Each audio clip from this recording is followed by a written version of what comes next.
Hello friends, I welcome you to tonight's edition of Bedtime Story for Grown-Ups. I want to thank all of you who contribute to this channel. You're making these stories possible. And now, it is time to unwind. Find a place where you can relax. Once you have made yourself comfortable, take a deep breath. Your day has come to an end. There is nothing left for you to do now but listen to the story and fall asleep. And so, let us begin. At an unearthly hour in the morning, John Skidmore sat up suddenly in his bed and remembered Julia Norris's telephone message. He rose at once, switched on the shaded light on the bureau, and looked at his watch. The minute hand had just swung past 3 o'clock. Undisturbed by her husband's nocturnal prowling, Kitty Skidmore slept with almost childish naturalness. He plunged the room into darkness again, and felt his way out into the hall and down the short flight of stairs to the dining room. The night was unusually warm as he opened the garden window. Pungent odors of dry stubble, wet with the late October dew, floated toward him. He leaned out and drew in a deep breath, but his attempts at calmness failed utterly. He knew that it was absurd to fret. He might just as well go back to bed and sleep peacefully. One could not place a line of insurance at 3 o'clock in the morning. Upon what day had Julia Norris telephoned?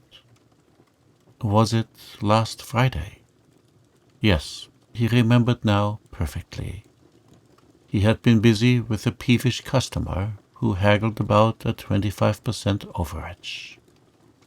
In the midst of the controversy, in her characteristically impulsive way, Julia Norris had rung up.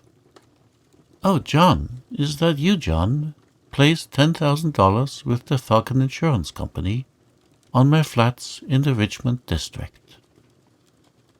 He had recognized her voice even before she gave her name, and he had been so sure he would not forget. Why? He had been so very sure that he had not troubled to make a memorandum. And to think that the excitement of arguing a 25% overage should have so completely put to rout Julia Norris's order. A sudden rage at his carelessness seized him. How he loathed his life, his work, and the soul-killing routine and cramped vision of the figurative counting house. He switched on the light and peered into the mirror over the mantel, smiling satirically at the reflection greeting him. The reflection of plain John Skidmore, insurance broker's clerk, a commonplace, rather undersized, law-abiding citizen, just turning 40, whose face showed the lack of that forceful ability necessary to convert opportunity into success. As he drew back from the glass with a shrug of disgust, the futility of his life flashed over him. He still could remember the time when he went blithely to the day's work, buoyed by youth's intangible hope of better things. But the years soon took their toll of enthusiasm, and there were days when John Skidmore went through his paces like a trick horse urged by the whip of necessity. Lately he had been worried to find how easily he was forgetting things, telephone messages, instructions from his chief, orders to place insurance. So far nothing very important had slipped by him. But now he felt quite sure that he could never trust himself again.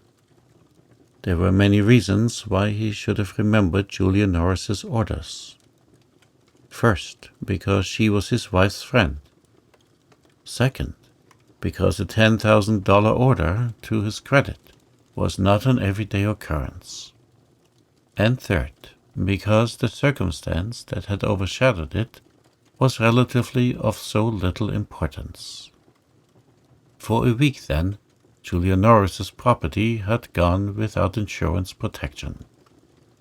What if it had burned up? What if it were burning up at this very moment? He sat down suddenly. He got up again, fumbled about, and found cigarettes and a box of matches. 2 cigarettes quieted him.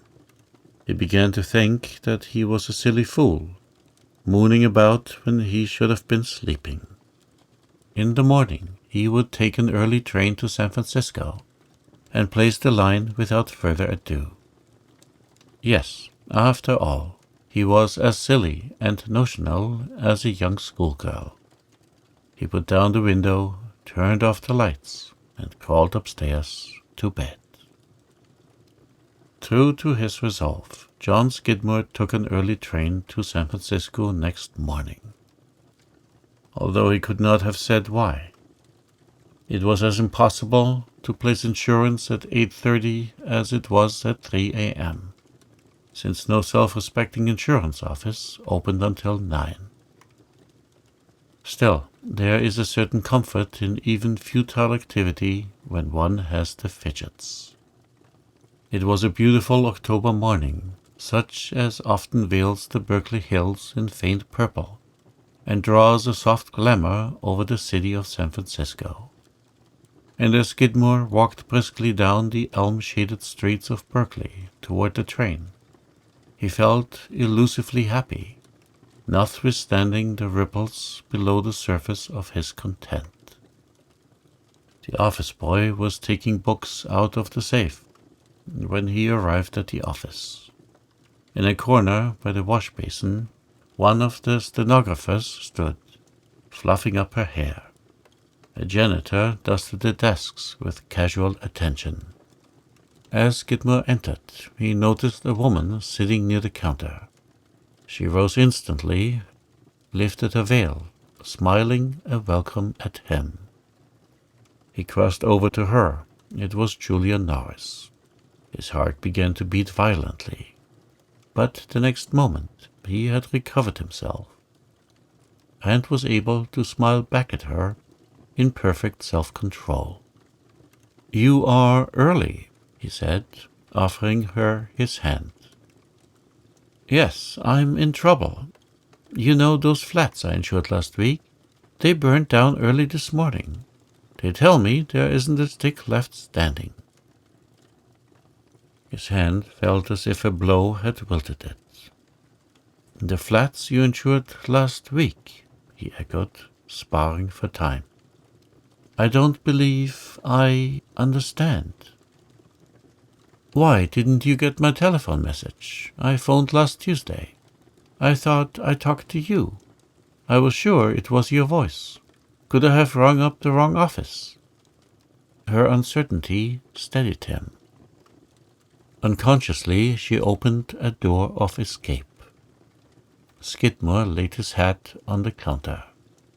Julia Norris fluttered back to her seat, and he sat down beside her. "I suppose I've bungled things again," she went on.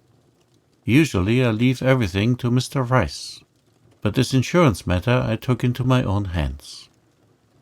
I wanted you to have the business, so I left positive instructions with Mr. Rice, who let me know when the next insurance policy expired. That was last Friday. I phoned you at once. I can't imagine—" As she rattled on, pointing an accusing finger at herself, John Skidmore grew surer and surer of his next step. There was not the faintest note of calculation in his attitude. Confused and dazed, he merely followed her lead. "And you never received any policy?" he questioned. "Not after a week. You must have thought we were rather inattentive or slow." She shook her head. "I forgot the whole transaction until this morning. Rice phoned me at 8 o'clock. But there may still be a chance, Skidmore suggested, shamed by the very ease with which he was escaping. Perhaps another clerk got the message. I'll question them all. Or maybe he rang up the Falcon's office direct.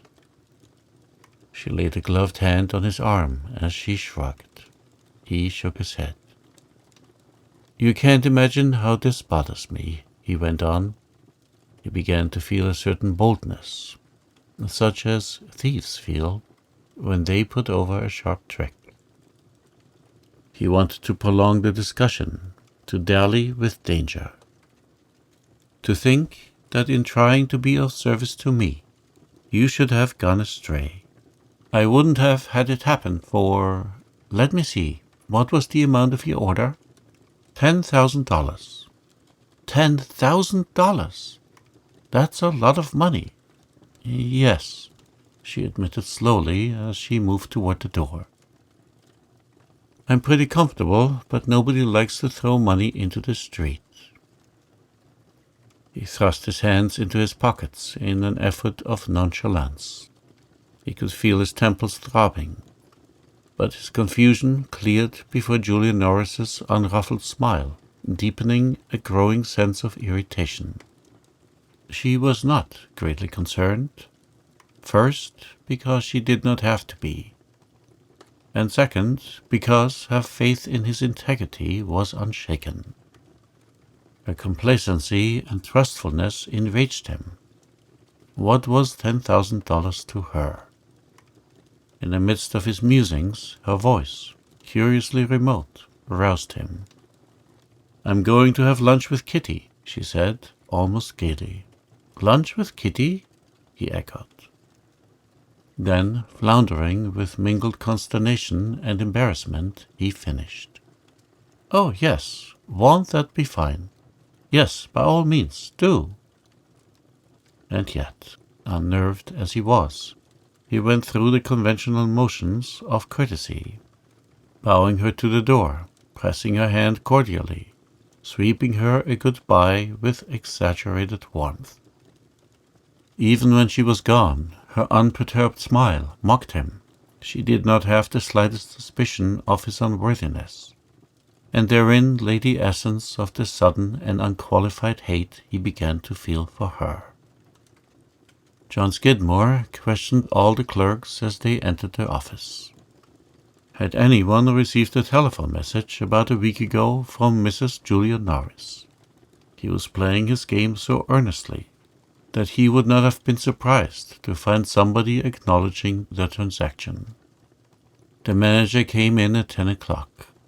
Skidmore even presented the case to him. Mrs. Julia Norris, a client of his, had telephoned an order for insurance over a week ago. Nobody remembered it. The property to be insured had burned up. Of course, Mrs. Norris might have been mistaken. She admitted as much. But there was just a chance. The manager, instantly interested, adjusted his glasses. A $10,000 line neglected. Incredible. He began to investigate personally, calling up one clerk after another, while Skidmore listened like a highwayman, tempting chance from a spirit of sheer bravado. Nobody remembered, even under the most searching cross-examination.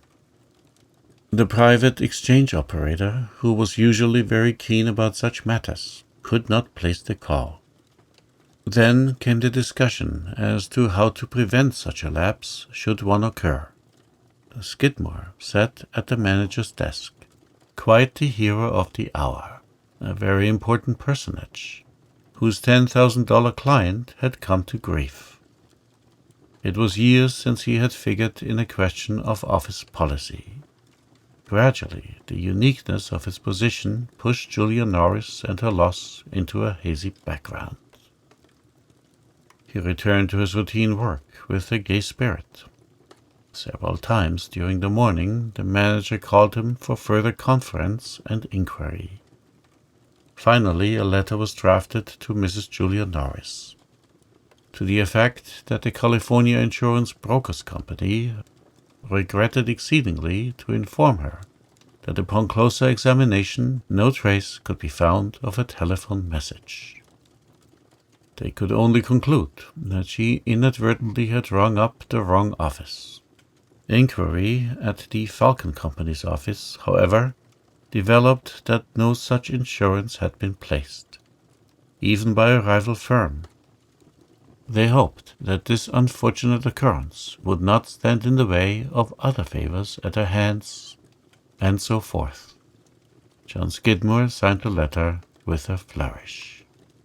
All morning the fiction of Julia Norris's mistake still persisted. Why had she not taken greater precautions? The idea of telephoning in a line of insurance and not inquiring the name of the person who took the message. Common sense would dictate such a course. He began to feel abused, as if Julia Norris had betrayed him in some way. It was not until John Skidmore had scrambled aboard the ferry boat on his way home and had seated himself in his usual place under the pilot house that his inflated spirits began to collapse. The afternoon had been spent in a mad rush of business, an avalanche of petty orders and details such as periodically afflicts an insurance broker's office. The sense of security which had enveloped him all day fell away before a vague uneasiness. Before an audience he had played his part spiritedly. Without the spur of interested auditors his performance lacked. There was an element of excitement in serving moral fiction to unsuspecting listeners, but hoodwinking himself proved a boresome task. The boldest highwayman had a cleaner record. At least such an outlaw made bold plays and took great chances. He had not risked so much as his little finger on his enterprise, and his victim's cheek was still warm with the kiss of betrayal. Lies, thievery, murder. One by one, these suggestions of outlawry mentally passed in review and sank into insignificance before this sinister word, betrayal. In all the calendar of human weaknesses, John Skidmore could recall none that served so contemptible an end as betrayal. And he, John Skidmore, had been guilty of this crowning meanness. If the memory of Julia Norris's confidence stabbed him, what of the attitude of his superiors at the office? They had never even thought of questioning him. As he looked back on the events of the morning, he was appalled. It seemed that all these years he had built up barriers of moral responsibility, only to see them swept away before a freshet of fears. A trampling of feet warned him that the boat was swinging into the slip. He rose mechanically. The exertion of following the scrambling crowd and finding himself a seat on the train interrupted his self-accusation. By the time he was comfortably settled again, he mentally had begun his defense. Why should he make such an absurd fuss over confessing his fault to Julia Norris? She was rich. Her husband had left her a cool $1,000,000. $10,000 didn't matter. And besides, she was Kitty's friend. Had he the right to purchase a quiet consciousness at the expense of Kitty's pride? What had he given Kitty in the 15 years of their wedded life? Had he played the game boldly and well? Did she hold her head high at the mention of his name? No, he had fallen short of his own standards. How much more must he have fallen short of her hopes for him? And now he was lacking the courage to swallow his medicine. He was ready to whimper and whine at the load which his own inefficiency had forced upon his conscience. He argued that strong men made bold plays, and damned the consequence. In other words, they took a chance. But his soul was tricking itself out in a dramatic subterfuge. What he really had discovered was something to excuse his weakness, and this something loomed up conveniently in the person of Kitty Skidmore, his wife. When Skidmore arrived home, he went directly to his room and closed the door.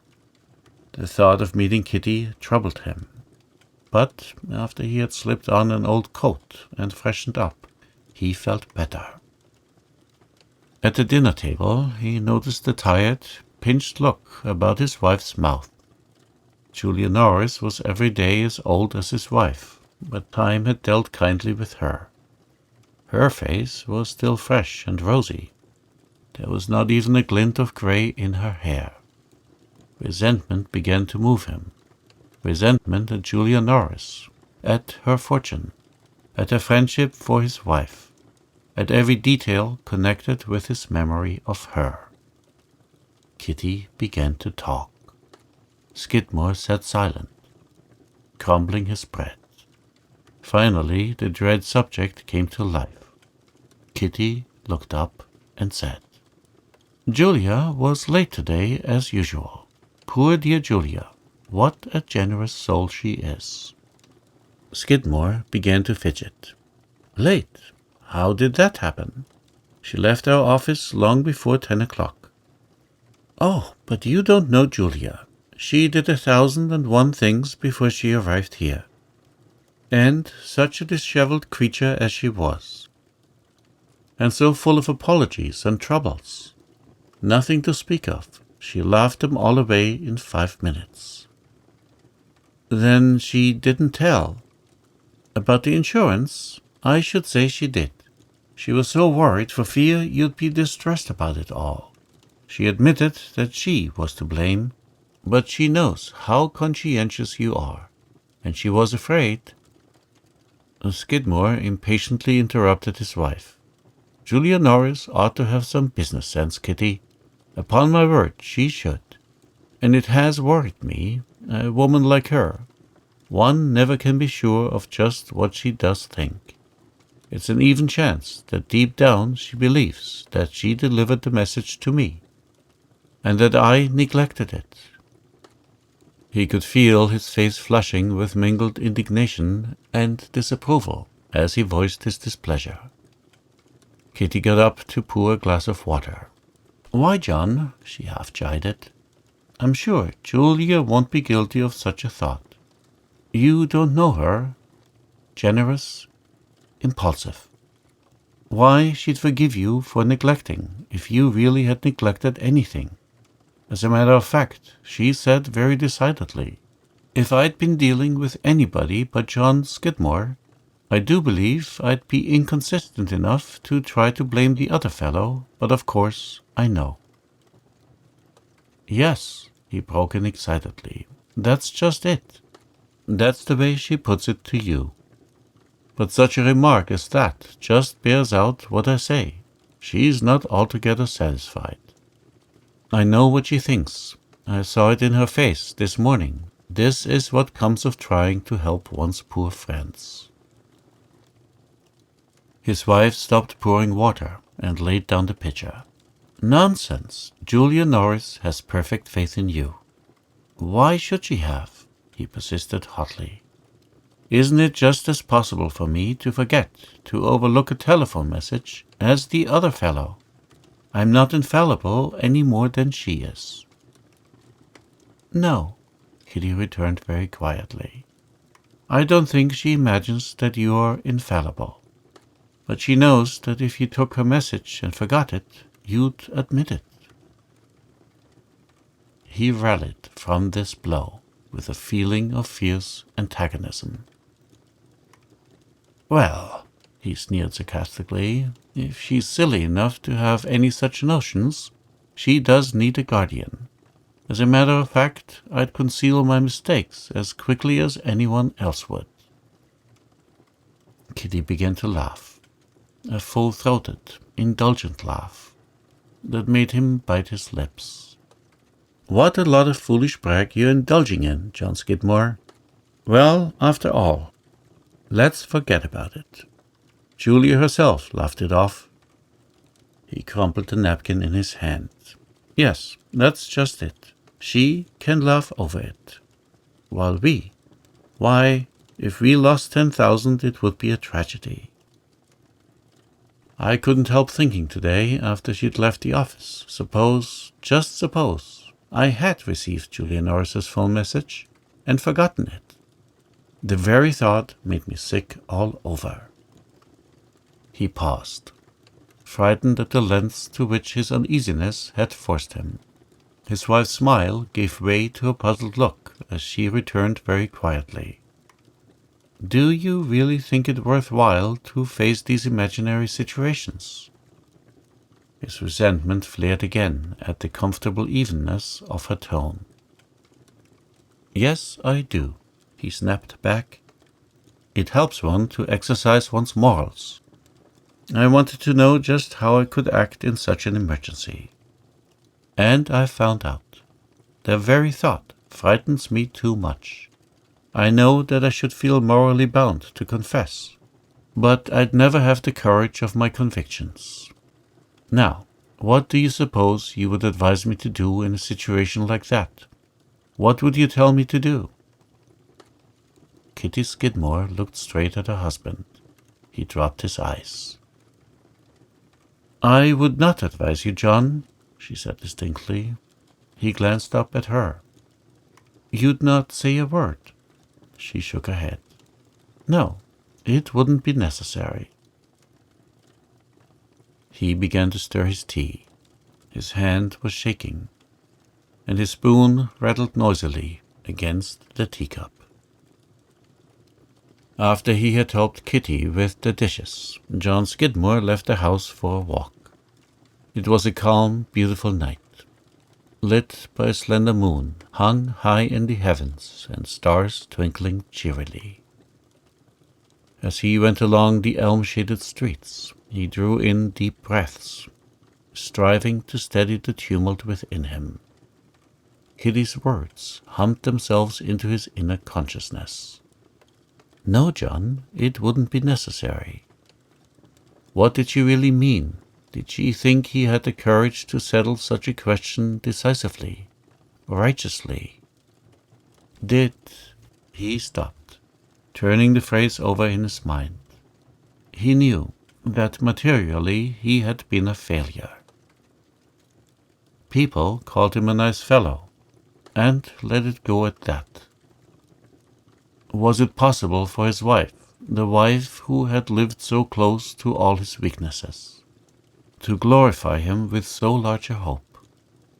The thought began to thrill him. He heard the old library clock on the university campus chime 9. He began to walk slowly in the direction of the chiming clock. He was still undecided, still battling with his cowardice. The shrill whistle of an incoming train arrested him. This same train would swing back to San Francisco in 10 minutes. He retraced his steps. In 10 minutes. His legs seemed weighted. He wondered whether he would really catch it. Standing before the massive facade of the Hotel Fairmont, John Skidmore had a fleeting hope that Julia Norris would not be at home. But almost as instantly he felt a desperate need to clear himself at once. If he waited even an hour, he could not vouch for the outcome. He walked rapidly into the lobby, gave his name to the hotel clerk, and awaited a reply with beating heart. Mrs. Norris was in. A bellboy answering the clerk's summons showed him to her apartments. A maid ushered him into a reception room. He sank into one of the luxurious chairs, drumming upon his arms with nervous fingers. A lamp on the center table threw a rich golden light over the surroundings. Thrown over a chair, a lace scarf fell with undulating softness off a cascade. Near, a vase of blood-red roses, a long white glove, had been dropped carelessly. He did not wait long. Julia Norris came toward him with her usual warm smile, and a hand outstretched in welcome. He stood up. She was very simply dressed, in white, and a band of velvet at her throat set off a fine cameo ringed with pearls, but her air of quiet elegance caught and held his resentful eyes. A fierce, unreasoning hate began to sway him. For a moment his vision blurred. As she stepped back to pick up her lace scarf from the chair, John Skidmore recovered his poise. "I was afraid you would be out," he began inadequately. She threw the scarf about her shoulders. "I was preparing to drift downstairs to watch the dancing," she answered. "You caught me just in time." He stood irresolutely, almost awkwardly, watching her dainty manipulations of the filmy lace. Then, quite suddenly, so suddenly as to surprise even himself, he blurted out, "I lied to you this morning. I took your order for insurance. I forgot to place it." She stood for a moment in silence. "What made you—" John Skidmore shrugged. His vision was clearing. He felt quite calm. "You suggested the idea yourself. You were so ready to take the blame. I suppose it was self-preservation. I began to strike blindly, as any desperate man would. I am not what they call a success. I never have been. You know how it is. Some people— oh well, some of us don't get by, that's all." He turned away. Julia Norris touched him on the shoulder. "John, can't you see that the $10,000 doesn't matter to me? But you and Kitty do matter." He began to crush his head between his clasped hands. She threw the scarf from her shoulders. "Look here, John." He stopped her with an abrupt gesture. "I've won this victory for Kitty's sake," he said. "This is the first time in my life I've lived up to her hope of me. If you were a failure, you'd realize how much that means." She was standing by the vase of roses, scattering petals with ruthless fingers. She crossed over to him and put both her hands in his. "You're not a failure, John Skidmore," she said simply. The rose petals were dropping in a steady shower on the table. He saw them lying lightly on the white cloth. He felt a great relief as he put his clenched hands to his eyes. As John Skidmore rode home, he felt desperately tired. He could not remember a day which had seemed longer. He dragged up the elm-shaded street, down which he had whistled his confident way 12 hours before, a shuffling, ineffectual figure.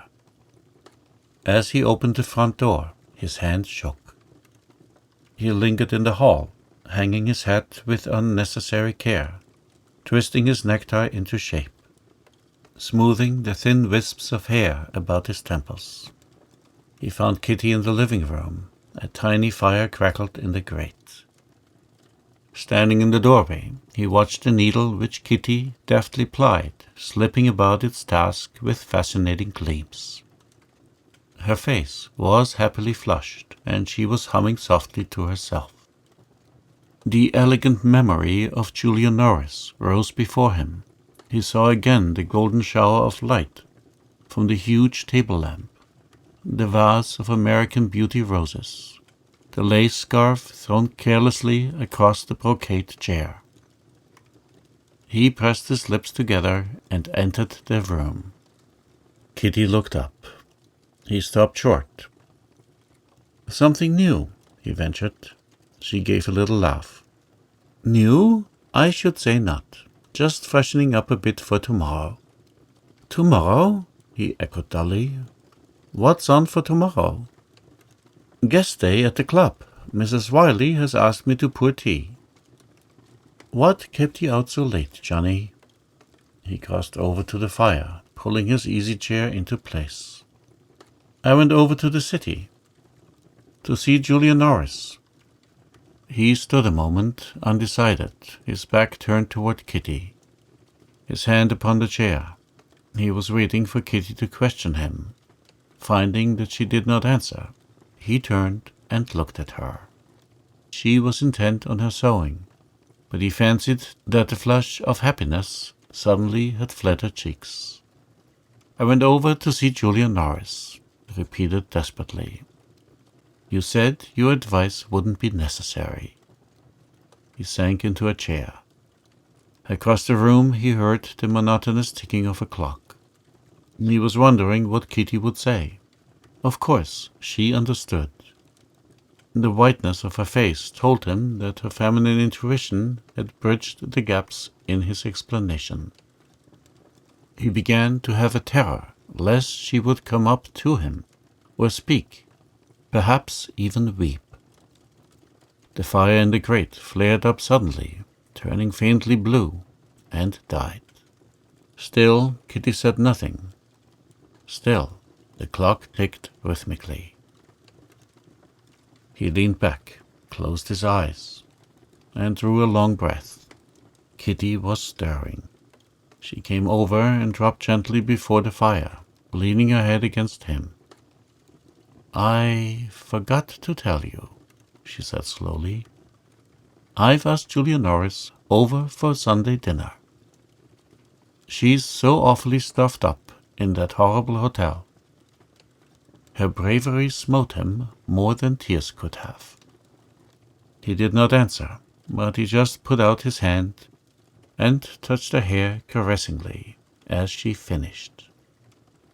"It's very grand, you know, all that. But after all, it isn't home, Johnny, is it?"